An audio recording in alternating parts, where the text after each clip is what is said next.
Welcome to the podcast. This is Dr. Armin Feldman, and I want to welcome our viewers on our new YouTube channel. So, for those of you that want to actually watch the podcast instead of just listening to it, you can now do that, as Mike pointed out on our last episode. And welcome to all of our listeners who listen on our podcast wherever you want to listen to podcasts. So, I am here, as always, with my friend, colleague, and partner in physicians legal consultants, Dr. Mike Bummer. Hi, Armin, and hello to all of our listeners out there in the interwebs. It's been a lot of fun. We're very excited to again have this is now our second video podcast, and you can find us just by searching on YouTube. The easiest way is type in "physicians helping attorneys," and which also I should just mention at the beginning that if anyone, as you're listening, if you have any questions, you have a case you want to discuss, or anything at all, you can always email us, which is easiest, at comments physicianshelpingattorneys.com. And we'd love to hear from you. We'd love to see what you think of the show. And I think we have a very nice show today. But before we get into that, Armin, how have you been?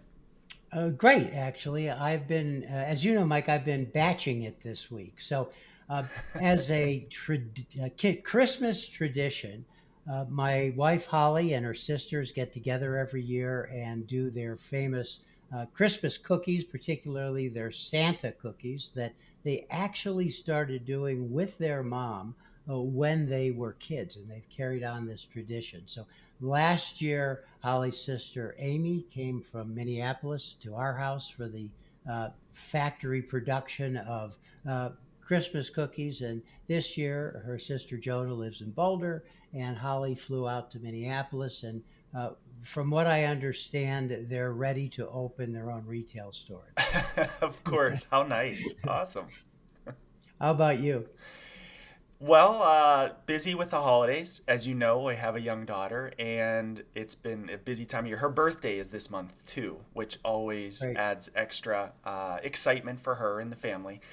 But something that I thought about that I wanted to tell you, and I haven't mentioned this to you yet, but Kristen and I, over the last 3 or 4 weeks, have found a new comedian. And I'm sure a lot of our listeners, if they have Netflix, have have found this guy as well. If you haven't, you got to check him out. His name is Nate Bargatze. It's a Hmm. really funny spelling of the last name. Don't even ask me to try.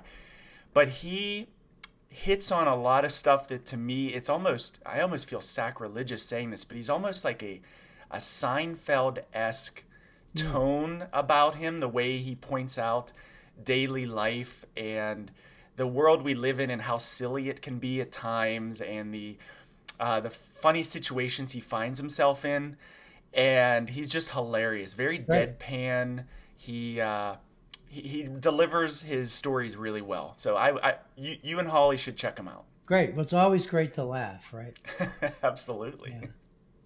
So we have a good show today. We're going to go back to the basics, and we are going to just do a couple cases like we've always done. And again, if you have a case you'd like to discuss, send us an email at comments@physicianshelpingattorneys.com.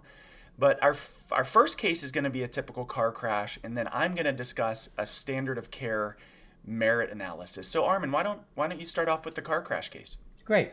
Okay. So, by the way, I don't think it is typical, but it's not mundane or routine, right? And one of the reasons for that is this involved a 17-year-old Hmm. girl who, when I got the case, she was a 19-year-old young woman, but she was riding in a van with other kids her age. And she was in the middle row, in the middle seat. I think there were 9 seats. And of all things, they were rear ended by a fully loaded cement truck Wow. going at a fairly high clip, a fairly high speed. And she got several injuries. And by the way, several of the young women in the van were injured. So uh, she was transported to the closest hospital emergency room, which happened to be in Parker, Colorado. And she was seen in the emergency room. They did some X-rays. They She complained immediately after the accident of neck pain. She also complained of headaches, pretty severe headache, and both of those problems became chronic problems. And when I got involved in the case, her main symptoms were neck pain, uh, headaches that were occurring every day. By the way, the neck pain on an average day was 7/10. Hmm. And she was also complaining of these headaches. On a good day, the pain was maybe 3 or 4 out of 10. But on a bad day, which could happen a couple times a week, the pain was a 7/10. So she was having some pretty significant problems. And the other problem she was having is she was having a lot of emotional distress because Hmm. she had these terrible chronic problems. She was only 19 years old, and she told me, I don't think I can quote her, but she told me, I can't do the things that a normal 19-year-old can And do. how long after the the crash did you were you asked to be involved with this comprehensive medical summary report? Yeah, it was 2 years after the crash. Okay. Do Yeah. you find that that's typical from your attorneys timing wise? But that's a little long, Yeah, right? I agree. Yeah. Um, so the attorney was still attempting to settle the case, but I think he was also bumping up against a deadline where they would have to file and go to trial. So I think that this was kind of a last ditch effort to try to get the case negotiated and settled. Okay. So because of this severe neck pain, she not too lo- long before I saw her, she had a cervical MRI, and that MRI showed that she had disc protrusions at C45, C56, and C67. Okay. And her complaint was for her neck was that she was having it's pretty severe midline neck pain that was radiating into her shoulders and into her scapula on both sides, her shoulder blades on Yep. both sides, and this was really interfering with her ability for doing the things of just completing the activities of daily living. What diagnosis did she leave the ER with that the first initial day? They didn't diagnose anything anatomically. They just Okay. said she had neck pain. Okay. Okay. So, and so far, she had had some conservative treatment. She had had some physical therapy. She had some medication. She had had some pain medication, but she certainly wasn't getting better. So, one of the things I wanted to mention, by the way, is that the diagnosis from the radiologist were disc protrusions. And I think it's important that our listeners and viewers know that a disc protrusion, by definition, is actually a herniated disc. Now, there is a seminal paper. Actually, the first paper came out in 2001, but they did a revision of that paper in 2014. And this is a paper that was in the Journal of the American Association of Neuroradiologists, right? And they were talking about a number of things, but they wanted to really emphasize the nomenclature of the pathology of the traumatic pathology in the neck. So so essentially what you had was disc herniations without loss of annular material from the disc. So there was no material from the disc that was extruded, but she definitely had these disc herniations, and with the symptoms that I met. Protrusions. Yeah, Yes, the disc protrusions. Yep. and the pain was really quite severe. So, um, something else that I think is important to mention is that there are literally hundreds of papers about uh, biochemically mediated pain in the neck uh, due to trauma. And t- one of the mechanisms of that is a disc herniation. Now, it could be if there's the release of annular material from the disc material. Uh, Sometimes that's even worse, but you can get this biochemically mediated pain just with the herniation. And you can go to the literature on this, and it will explain the biochemistry of it really quite well. You know, I've So had to explain this to some of my attorneys before, and it's when you really simplify the analogy, it's nothing more than the way our body bruises, that we think of a bruise in, you know, if we get hit with a ball in our thigh, or if we walk into the side of a pointy table. There's a response that our body has to injury, and it includes inflammation, that's these right. chemicals, and it's a chemically mediated response, like you said. And also the words I used is it sensitizes that area. That's right. And what but it's such a sensitive area in the nerve, where the nerve endings are in the cervical spine, that it's not surprising one bit that this causes significant ongoing pain. Right. Well said, by the way. Yeah, very well said. So, one other thing I'd say about that, Mike, is that there was no mechanical impingement on the nerve roots. Uh, and of course, this is something that opposing doctors and Sure. opposing counsel will jump on, because they'll make the argument, well, there's no impingement of the nerve root, so how could you possibly have this pain, right? Uh, I don't know how many times I've seen this, ignoring this biochemical uh, pain generator that is so common in these kinds of cases. And one of the things that how we can help our attorneys and ultimately the injured person is by explaining this in our reports and backing up our medical opinions in this regard with just an abundance of evidence from the medical literature. That's right. Yeah. So the other thing that they found in her neck is that she had the loss of what is medically called a normal lordosis of the neck. And really what that means in plain English is the neck has a curvature to it, right? It's not a Yep. perfect C, but it's a little bulges out a little bit more on the top side rather than the bottom side. But the bones in the spine have this normal curvature. And one of the things that can happen in an auto crash is the traumatic effect of that crash, whether it's due to, typically maybe due to whiplash, is that there's the loss of this normal curvature. And so what that means is that the bones in the neck straighten out.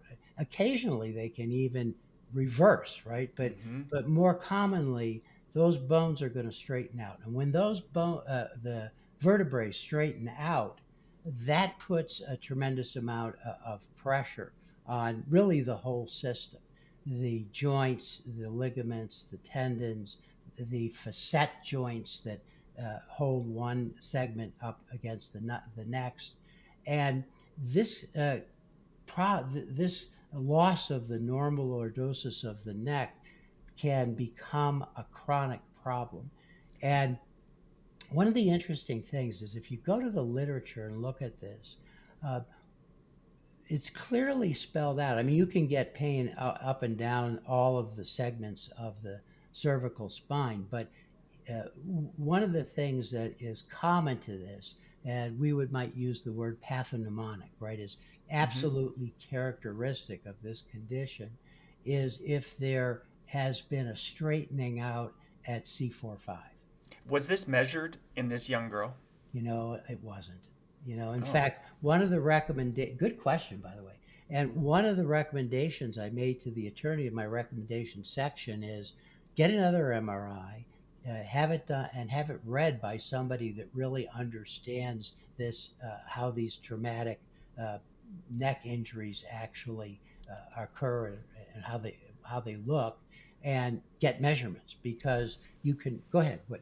Well, in addition to your really well spelled out opinion, I'm sure your attorney would love some objective testing that could support Absolutely. exactly what you're explaining. So to recommend that and get that done actually it is genius, and also I'm sure your attorney was pretty happy to hear about that suggestion.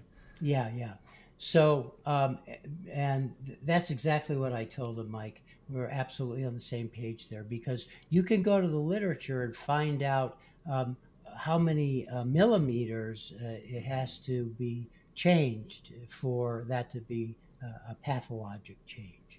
The other thing is she was also diagnosed with a myofascial pain syndrome.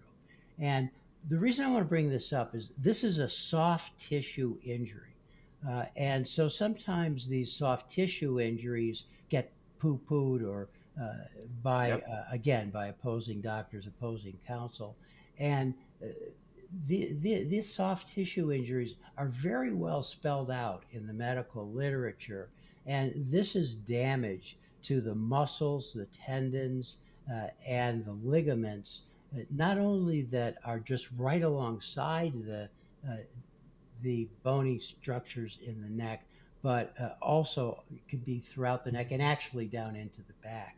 And one of the things that you can see on physical exam quite often are these nodules. And if you press on these nodules, you can reproduce that pain. And so, in fact, that was mentioned in some of the medical reports. And uh, you know, I don't know if they're still called this, but they used to be called Kieselbach's nodes. And she had that. So she had three ways uh, that that were mechanisms by which she had this very severe pain. And so I went on and described all this, described what possible treatments could be for this, and gave it to the attorney so he could better argue, especially with objective evidence, like you pointed out, and get the treatment. Obviously, this was a damage in the case, but also get the appropriate treatment that she needed into the settlement. How many pages was this report? This report, I think it turned out to be something like 8 pages. Okay. And Yeah. do you happen to recall roughly, or maybe just even a report like this, how many hours it took you? Yeah, I think this was like 6 or 7 hours. Okay. Yeah, That's great. That's typical. I think yeah, that's standard for me as well. yeah. So I think that's enough on that. But I think that those issues are so critical that that's what I really wanted to have our viewers and listeners learn something about. What's your Excellent. case? Yeah, so changing sides of the coin a bit, my case that I wanted to discuss is a standard of care kind of merit evaluation for causation and for what the standard of care treatment was for Mm, someone in a medical negligence case. great. The case involved a elderly gentleman in his 60s who was not in his best health, meaning he actually had end stage renal disease and Mm, was kidney on disease. kidney disease, on dialysis, and COPD, some high blood pressure, and peripheral vascular disease, which is another way of saying that his arteries that fed mainly his legs and peripheral hands and feet were not in the best of shape, and they knew that there was narrowing. Unfortunately, this gentleman suffered a decreased blood flow to his feet and required vascular surgery to try to open up the arteries that take blood to his extremities. Mm, Very, very serious surgery and not all that uncommon. mm. And he underwent the surgery. It actually went well. And he was in recovery and In the started to. hospital, Mike? Yes, this Mhm, was all done. He was inpatient. mhm. The plan was for him to be admitted for a few days to recover from this. Yeah. And he was noticed in the post-operative care unit that his blood pressures were not stabilizing well, and he may have had just kind of generalized complications of anesthesia or maybe response to the anesthetics used. And he just wasn't doing really well. And they had to give him, and this is key later in the story, but they had to give him vasopressors, which is medication that helps keep your blood pressure up so that you can survive. Because without good blood pressure, Right. we get very sick very quickly. Right. So just to clear that, make that crystal clear, the blood pressure problem wasn't that it was going up; it was the fact that it was going down dangerously, the possible life threatening. Exactly. His heart may have not been handling things well. Again, he's not very very healthy, and so they were helping keep his blood pressure up. Okay. So they're following him along. He's admitted, and they start to note that he has some numbness in his back, and he's kind of getting sicker, and not what's called mentally. He's having some status changes. We call them mental status changes, but he's kind of acting confused. He's very groggy, not really interacting like himself. Some personality changes, and he gets very sick very quickly. Mm-hmm. And over the course of about 12 to 24 hours in the ICU, he has to be intubated to protect his airway. Wow. They have to put him on a ventilator. They have to give him additional medication. And the family ultimately, with his complicated medical picture, decided to forego heroic measures, and they removed life support. And the family was very frustrated that this gentleman went in for artery treatments to his lower extremities and only days later had died from a mysterious cause of death. Right. And on the autopsy report that they did, they named cause of death as sepsis and mesenteric ischemia. And my attorney wasn't really familiar with mesenteric ischemia, which is, I think, also why he sent us this case. Mm-hmm. So when you dig into this, mesenteric ischemia it's almost like having a stroke in your blood vessels that feed your small intestines. Okay. And a stroke, it's funny actually, Armin, I've explained this to a lot of people, that a stroke is only what we typically call a blood clot that harms blood flow in our brain. Right. Whereas a stroke of the heart is called a heart attack. Right. A stroke of the leg is called peripheral vascular occlusion. Right. So they're all kind of strokes, which really all comes down to blood flow. Right. Without blood flow, which is the key to all healthful tissues and survival, you get these problems that arise. So this specifically, and it's strange, he didn't understand why. He looked up what mesenteric was. My attorney looked that up. But he wasn't sure why there was a clot or blood flow issues to his small bowels, given he had no surgery there, no issues whatsoever. Right. So when you dig into this, though, and this only took a few hours, actually less than 3 hours of my time, you start to understand the bigger picture. And there's something here with this kind of fancy term called mesenteric ischemia, that there's a few different types. There's one where the blood flow to those small bowels gets clotted, almost like a pulmonary embolism. If our attorneys or our doctors listening know, it's almost like a pulmonary embolism, but to the vessels that serve the bowels. The second type is more like a heart attack, and that's a atherosclerosis, or a building up of plaque in those vessels, and you can get it that way. And the third is called non-occlusive mesenteric ischemia. And all of these reduce or severely compromise the bowels. And if our bowels die from lack of blood, usually, unfortunately, the person also does not survive, because that is such a critical organ, and our bowels are so sensitive, and those blood vessels are so small. So I was able to tell the attorney and explain that this was, in fact, pretty clear-cut a case of non-occlusive mesenteric ischemia. And that I knew because it's most commonly in patients who have pre-existing medical problems, very serious medical problems like end-stage renal disease or Right. kidney disease, COPD, people who are over 65 years old. Yeah. And He checked all those boxes, he right? checked them all, and he had had recent surgery. Right. And the kicker, the final, key to this is that it's also significantly increased in patients who receive vasopressors. Okay. Because those vasopressors to keep the blood pressure up, which he needed to survive, they also shrink the blood vessels in certain parts of our body, and that those vasopressors, while saving his heart and his brain, they compromise the blood flow to his bowels. Yeah. You're damned And if you do, and you're damned if you don't. you really are. And the moral of this story, and we all would want to avoid it, is, major surgery is nothing to be taken lightly.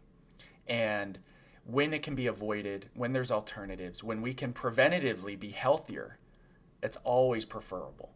Yeah. And so I was able to conclusively give my attorney the opinion that this was a highly defendable case. There was no breach in standard of care. All of the boxes were checked by the medical team. And certainly there was no causation of any actions that caused this poor gentleman's demise after surgery. Yeah, so you saved the attorney and the family a lot of grief and stress. Yeah, exactly. And this, in our last episode, we were sharing successes from attorneys that had emailed us or given us pearls. And this goes along the lines of, he didn't say this exactly, but yeah, the thanks, doc, you saved me tens of thousands of dollars in 2 or 3 months. If he hadn't been able to get some of that insight, this was a very affordable, very quick answer that he was able to then go back to the family and explain it. He was kind of excited in a very understandable, somber way that he was going to be able to offer this family some peace of mind. Yeah, that's just great. That's just great. It reminds me of something I've written in reports quite a few times. And you said you got to be cautious about any major surgery. Sometimes in the reports that I'm commenting on, some opposing doctor has said, well, this was only minor surgery. And I always write back, it's only minor for the surgeon. That's right. Right. It's not necessarily minor Yeah. for the person that you're cutting on. And so all of those decisions need to be made carefully.